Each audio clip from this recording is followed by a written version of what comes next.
जीव-जियाली जहाँ के मेना बन धरतीपुरी रे पाले जतो को आगे आस दो मेना गया आस तहना तोबे नंग जहाना एम चिकाया जहाँ बोंगा बुरु बो देवा सेवायत को चेत आस ते बो देवा सेवायत को चे आबोरिन बोंगा बुरु चेत को आसो कना आबोरेन खन इनखान जतो को आगे आस दो मेना गया मनमी खन जीव-जियाली खन बोंगा बुरु सनाम को आगे पाले आस दो मेना गया आमे मासो कना बोंगा बुरु ठेन इन नापारिन तहन मा डन नजम जुगिन चुड़िन ठेन खन पांचा कते दो कन मा ओना लगत आम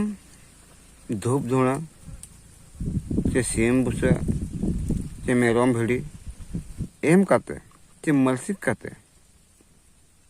आम बोंगा बुरु मेताय कना इन नापारिन तहन मा और बोंगा बुरु हो ओना आस्ते ना भिड़ी मेरम सीम सुकुरी चे धूप धुणा नवा आस्ते आमा कमी कमी कना नेल मा जतो हड़ा के आस जहाँ मेना आम तेन जुदी 50 टका तेम कमी कना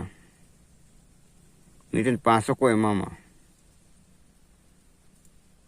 कनम उचल आचे बांग गेजरा लेका हेतो नडे मेन दाड़ेया इन दो बन उचलवा मेनखान नवा दो सरी दो बांग कना आमिज बोंगा बुरु जहाँ एम कते जहाँ मेन कते आम बांचा लगम दोहो का सीम में रम चे धुंगिया जी कते नड़े तहन में और इन बांचा में सेरमा पुरान खान भिड़ी में रम सुमी सुखी जहाँ को जो इमामा और इन नापारे दोगन में आम खन जुदी आमिज बेरी और बेस आय मा दिया इनखान आमिज बोंगा में बगी उठवा से बार बगी उठवा धूप धुना जी कतेम दोहो का से तायुब जुदी उन्हें सेठ को जिया या इनखान आमिज बोंगा बगी उठवा से बांग सीम को एम कतेम दोहो का दिया कि मारा को गिदी को एमाया इनखान आमिज बोंगा में बगी उठवा से बाय बगी उठवा मेरम भिड़ी को दोहो एम कतेम दोहो काया सल सराम को जुदी को एमाया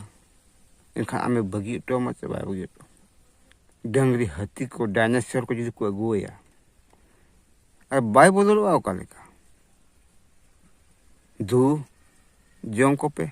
हेज कते को मेता जुदी उनको नवा को एमाम कना ले नवा नवा ले एमामा नुको दो जम अचवाले में इखान जम अचवा को आचे बा जम अचवा को इखान आ जम बना से को बा को जम बना डन को जुगिन को ना जम को इखान नौकान बोंगा बुरु बो सेवा देवा को खान अब डन ना जम तो को जम बन गया बाको पुचुज बना